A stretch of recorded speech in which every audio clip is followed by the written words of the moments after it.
Shalom, and welcome to The Bible Comes to Life. Join us as we explore the stories of the Bible and experience them where they actually happen, in the land of Israel.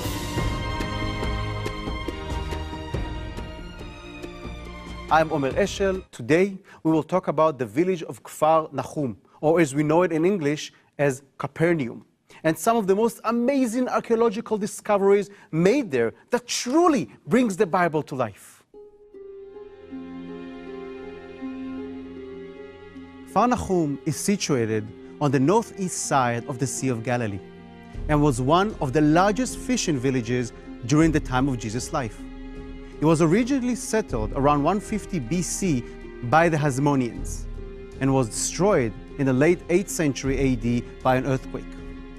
This was also the town where Peter and Jesus lived during the time of Jesus' ministries.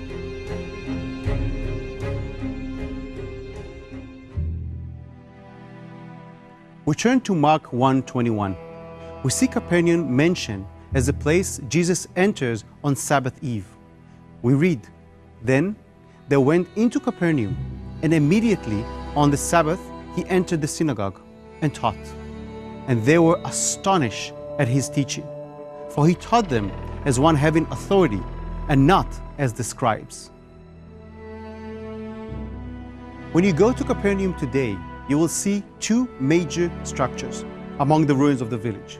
One is the synagogue, which is probably the same synagogue referred to in Mark, the synagogue where Jesus taught.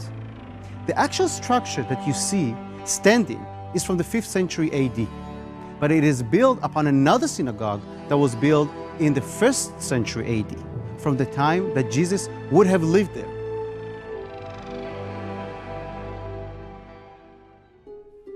The second structure you will see is a church hovering over an excavated house.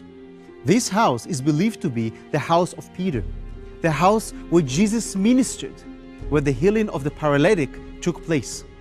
We read in Mark chapter 2, "Many gathered together, so that there was no longer room to receive them, not even near the door. And he preached the word to them. Then they came to him, bringing a paralytic who was carried by 4 men. And when they could not come near him because of the crowd, they uncovered the roof where he was. So when they had broken through, they laid down the bed on which the paralytic was lying. When Jesus saw their faith, he said to the paralytic, 'Son, your sins are forgiven you.'" Today, when you are at the church overlooking the house of St. Peter, you will be in that same spot where the paralytic was lowered down through the roof to be healed by Jesus. Capernaum is a place of reflection, a place of understanding, and a place where you can truly see how the roots of your faith are so deep, yet so accessible. Only in Israel will the Bible comes to life.